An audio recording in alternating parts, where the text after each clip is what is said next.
right, at the top of your next available page in your reading composition notebook, you are going to write the following title: Context Clues Writing.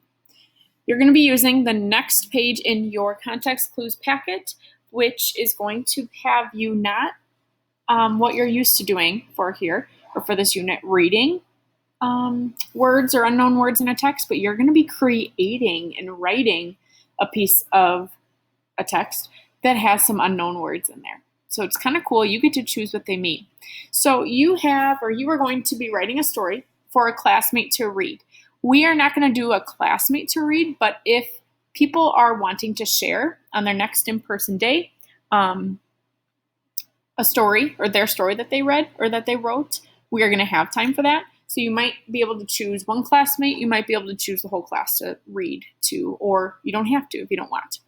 The story will be filled with a few nonsense words. Your classmate will need to use the context clues that you include in your writing to figure out the nonsense words. So what you're going to do is, under step 1, you're going to choose one of these 8 things that you're going to write about. Just choose one of them. And let's only do one of these here. Okay, so don't do another prompt, because these prompts right here have been set up easily for these nonsense words to be used in them. So you're going to choose one of the 8 prompts to write about, and you're going to use these nonsense words here in your story. Okay, so you have to use them at least once.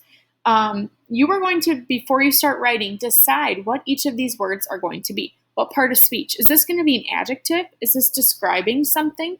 Is it going to be a verb? Is it an action of some sort? Is it going to be a noun? It's an object or a thing. Is it going to be a pronoun? Or is it going to be an adverb? So it's describing a verb. Okay? You are going to be choosing what part of speech they are. So write noun, verb, pronoun, adjective, adverb, and then you're going to tell me what you are going to create the definition, or why you're including this, or what your definition of this word is in your story. Okay, so this will be filled out, but you may not be able to, or might not have the best idea of how to fill it out until you're done with your story. So maybe you want to wait and just kind of maybe brainstorm some that you know you're going to start out your story with right away. Keep writing them, or keep writing your story, and then as you write your story, you may be able to create some of these definitions and figure out how you're going to use them in the story. That's fine. You don't have to fill this all out before, but if it helps you, go ahead and do that. Then you're going to use all 5 nonsense words. You're going to add context clues to help your reader understand what the word means.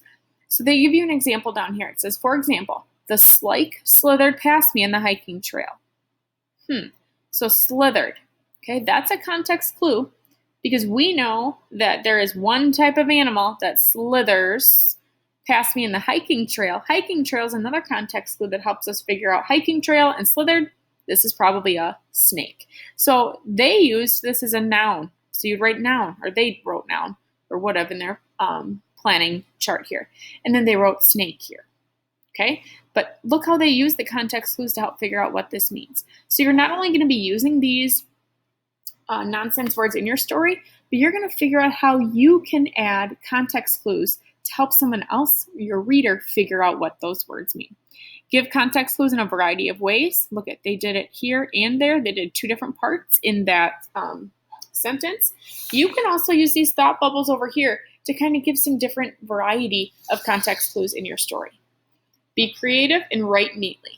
You're going to be writing it in your composition notebook, so on your next available page, whether that's the back side of the page, or if your context clues writing draft sheet is on this side of the notebook, just write it on this page. Okay, so on your next page, then you're going to do context clues writing as your title, and this is where you're going to write your paragraph.